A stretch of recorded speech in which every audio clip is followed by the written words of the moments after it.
Hello traders, આ વિડીયોમાં આપણે ડિસ્કસ કરશું કે મંડે માટે આપણો નિફ્ટીમાં શું સિનેરિયો રહેવાનો છે.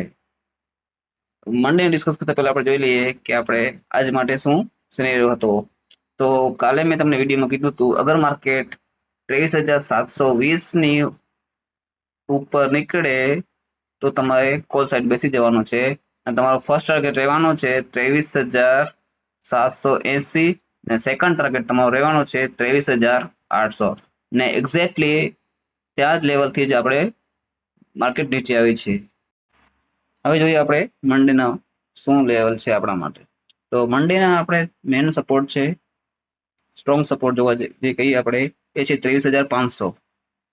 એ આપણો સ્ટ્રોંગ સપોર્ટ છે 23,500 ને માઇનર સપોર્ટ જોવા જઈએ તો આપણે 23,620 થી લઈ 23,650 23,650 એ ત્રણ છે આપણા સપોર્ટ કાલ મંડે માટે.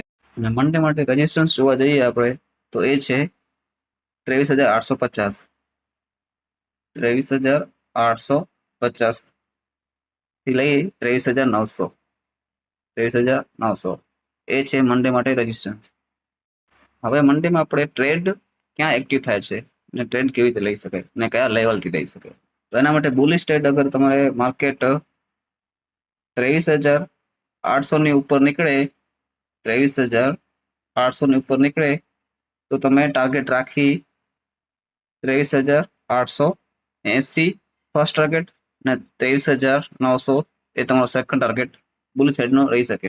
ને બેરિશ સાઈડ તમે જોવા જાઓ તો અગર માર્કેટ 23,650 23,650 ની નીચે નીકળે તો તમે 23,580 ને સેકન્ડ ટાર્ગેટ 23,500 આ તમારો ટાર્ગેટ રહી શકે છે બેરિશ સાઈડ.